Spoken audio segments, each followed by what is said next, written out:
Whether you make your own kit or buy one, deciding which emergency water option is the single most important item in an emergency kit.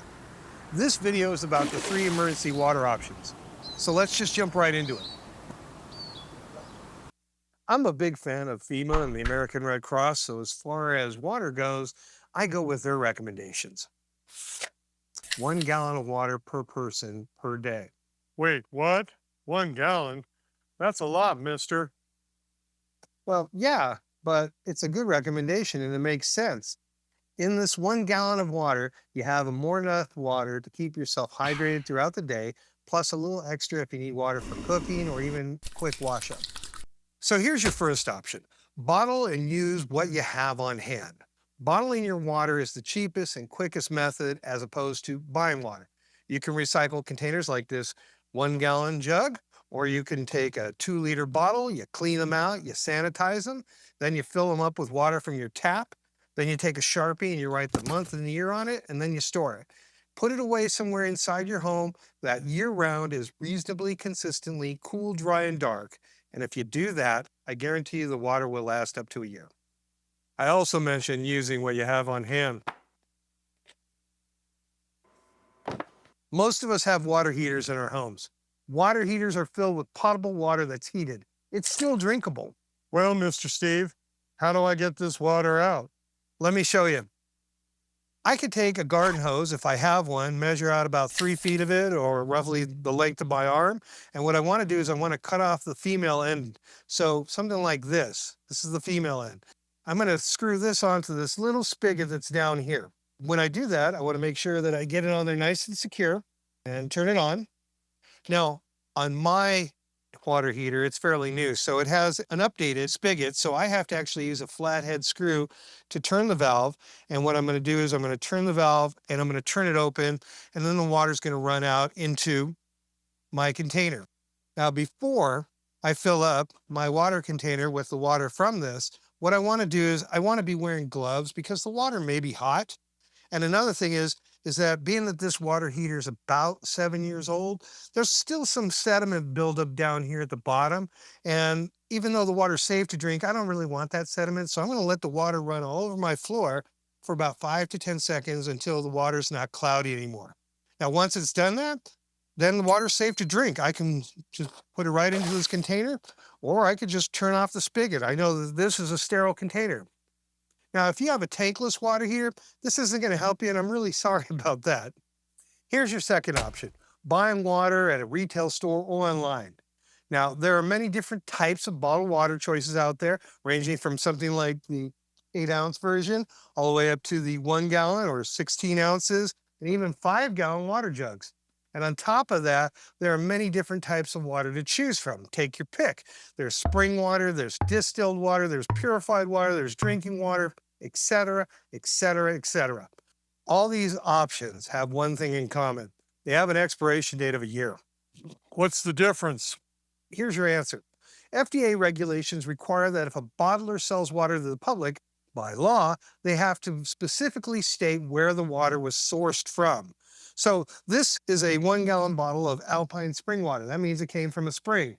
Sometimes you come across water that could be labeled drinking water, or it says purified water on the label. Both are the same thing except with one difference. Drinking water is water that has been bottled from a municipal source with no further filtration refinement. Purified water also comes from a municipal source, but with additional filtration before they bottle it. And then there's distilled water. This is water in its purest form. While having a drink or two from distilled water won't necessarily harm you, you don't want to drink distilled water for any purposes for an extended period of time. It's not safe to drink long term. Then there's water you can buy online. Online, huh? Yeah, dude, online. When it comes to buying water online, you can find water that has extended shelf life and comes in all different sizes and packaging. You can buy 4-ounce water pouches to 1-liter size, and they even still sell canned water. The next step is buying larger size food-grade water storage containers. With these larger containers, you can fill them up with water right out of your tap, and they will last up to a year. Now, you can also extend that water to last longer by adding what is referred to as a water extending agent, something like this. Here's your third option. Water filtration and water treatment. When it comes to water filtration devices, there are many different types, like this one, for example, or this life straw, for example, or this life straw that comes with its own water container. What they do is basically use a series of filters and membranes and remove up to a certain percentage of sediment and bacteria and viruses. And they're all different, but they all give you the same result: safe, clean drinking water. The second method is to do it yourself. And that's where you don't have some type of water filtration device available. So you have to resort to doing the minimum, using basic filtration to make water bacterially safe for human consumption. And there are two ways to do that. So I'm down here on the shores of Lake Washington. It's pretty windy today, and it's near Seattle, and this lake is a freshwater lake.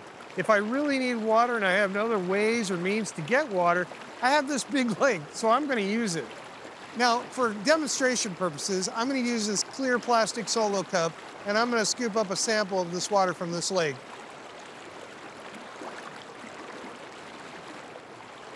All right, and there it is. Look at that, huh? Well, I'll tell you what, this water doesn't look bad, but it's not safe to drink. If this is all I have, then I'm going to make do. But hey, at a minimum, I can pour this cup of water into this identical cup, and I put a clean dish towel on top of it. And what I'm going to do is I'm going to filter out any larger pieces of sediment, just like this, slow and easy. Now, this took care of a lot of the bigger pieces of sediment. And if this was a gallon of water, what I would do is I would add 1/4 teaspoon of unscented bleach to 1 gallon of water. After I've done that, I can drink this water. It's safe to drink. Now, my second option here is that I can boil this water. If I have the ways and means to do that, this is the way to go. And what I want to do is I want to boil this water, if it was a gallon of water, for at least 3 minutes on a rolling boil, and then let it cool down. And then, as Ripley once said in the movie Aliens, nuke it from orbit. It's the only way to be certain. I add a 1/4 teaspoon of bleach per gallon of water. And again, unscented bleach. So there you have it. 3 emergency water options. If you still need help figuring out a good place to store your water and food rations, check out my video, Storing Your Emergency Supplies. I hope you found this video helpful. Please comment if you have any questions. And as always, please share and like, and do the most important thing, click that subscribe button, gosh dang it. And thanks for watching, and I hope you have a MIG-free day.